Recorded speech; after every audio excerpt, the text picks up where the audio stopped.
and good afternoon. This now the fourth chapter of the fourth volume,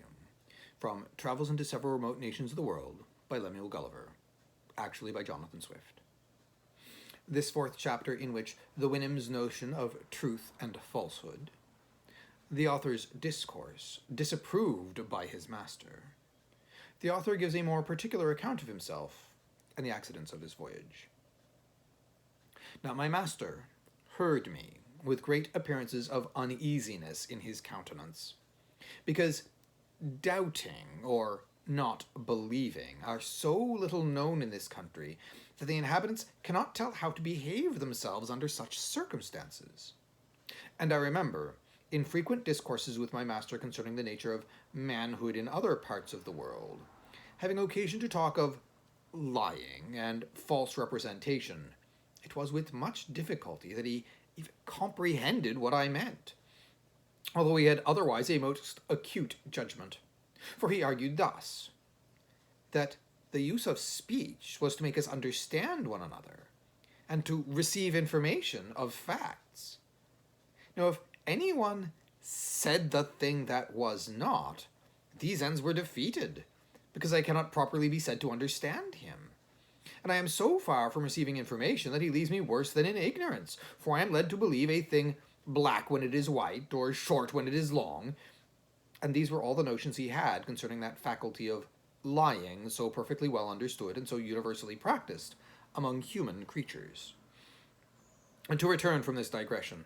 when I asserted that the Yahoos were the only governing animals in my country, which my master said was altogether past his conception, he desired to know whether we had Winhams among us, and what was their employment. And I told him we had great numbers, that in summer they grazed in the fields, and in winter were kept in houses with hay and oats, where Yahoo servants were employed to rub their skins smooth, and comb their manes, and pick their feet, and serve them with food, and make their beds. I understand you well, said my master. It is now very plain, from all you have spoken, that whatever share of reason the Yahoos pretend to, the Winhams are your masters. I heartily wish our Yahoos would be so tractable. No, I begged his honor would please excuse me from proceeding any further, because I was very certain that the account he expected from me would be highly displeasing. But he insisted in commanding me to let him know the best and the worst. I told him he should be obeyed. I owned that the Winhams among us, whom we called horses, were the most generous and comely animals we had, that they excelled in strength and swiftness, and when they belonged to persons of quality, were employed in travelling, racing, or drawing chariots. They were treated with such kindness and care till they fell into diseases or became foundered in the feet, but then they were sold, and used to all kinds of drudgery till they died, after which their skins were stripped and sold for what they were worth, and their bodies left to be devoured by dogs and birds of prey. But the common race of horses had not so good fortune, being kept by farmers and carriers and other mean people, who put them to greater labor and fed them the worse. I described, as well as I could, our way of riding, the shape and use of bridle, a saddle, a spur, and a whip, of harness and wheels. I added that we fastened plates of a certain hard substance, called iron, at the bottom of their feet to preserve their hooves from being broken by the stony ways on which we often travelled. My master, after some expressions of great indignation, wondered how we dared to venture upon a Winham's back, for he was sure that the weakest servant in his house would be able to shake off the strongest Yahoo, or by lying down and rolling on his back could just squeeze the brute to death. And I answered that our horses were trained up from 3 or 4 years old to the several uses we intended them for, that if any of them proved intolerably vicious, they were employed for carriages, that they were severely beaten, while they were young, for any mischievous tricks, that the males, designed for the common use of riding or draught, were generally castrated about 2 years after their birth, to take down their spirits and make them more tame and gentle, that they were indeed sensible of rewards and punishment, but his honor would please to consider that they had not the least tincture of reason, any more than the yahoos in this country. It put me to the pains of many circumlocutions to give my master a right idea of what I spoke. For their language does not abound in variety of words, because their wants and passions are fewer than among us. But it is impossible to express his noble resentment at our savage treatment of the Wynnum race, particularly after I had explained the manner and use of castrating the horses among us to hinder them from propagating their kind and to render them more servile. He said, if it were possible, there could be any country where yahoos alone were endued with reason. They certainly must be the governing animal, because reason in time will always prevail against brutal strength, but considering the frame of our bodies, and especially of mine, he thought no creature of equal bulk was so ill-contrived for employing that reason in the common offices of life. Whereupon he desired to know whether those among whom I lived resembled me or the yahoos of his country, and I assured him that I was as well shaped as most of my age, but the younger and the females were much more soft and tender, and the skins of the latter generally as creamy as milk. He said, I differed indeed from other yahoos, being much more cleanly, and not altogether so deformed. But in point of real advantage, he thought I differed for the worse.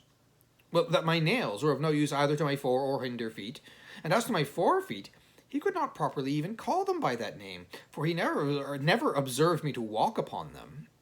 that they were too soft to bear the ground, that I generally went with them uncovered, neither was the covering I sometimes wore on them of the same shape or so strong as that of my feet behind,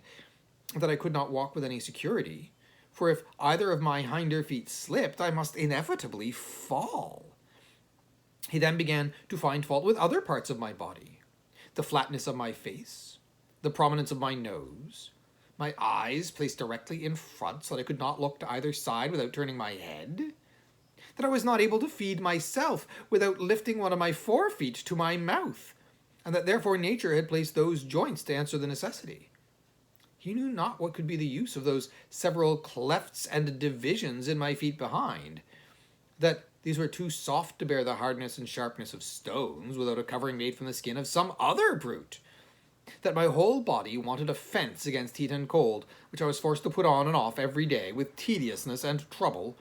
and lastly, that he observed every animal in this country naturally to abhor the yahoos, whom the weaker avoided and the stronger drove from them, so that, supposing us to have the gift of reason,